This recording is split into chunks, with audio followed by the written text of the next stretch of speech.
بسم اللہ الرحمن الرحیم۔ دین و اسلام چینل کے ناظرین، السلام علیکم ورحمۃ اللہ وبرکاتہ۔ صحیح بخاری کی حدیث نمبر 288 ہے، نبی کریم صلی اللہ علیہ وسلم جب جنابت کی حالت میں ہوتے اور سونے کا ارادہ کرتے تو شرمگاہ کو دھو لیتے اور نماز کی طرح وضو کرتے۔ اسی طرح صحیح بخاری کی حدیث نمبر 299 ہے، کیا ہم جنابت کی حالت میں سو سکتے ہیں؟ آپ نے فرمایا ہاں، لیکن وضو کر کے۔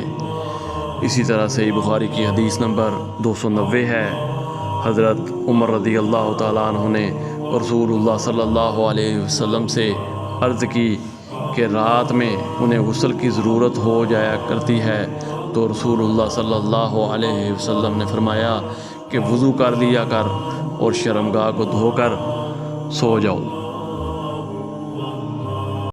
قرآن و حدیث کی تعلیمات کے لیے دین و اسلام چینل کو سبسکرائب کریں۔ جزاک اللہ خیر۔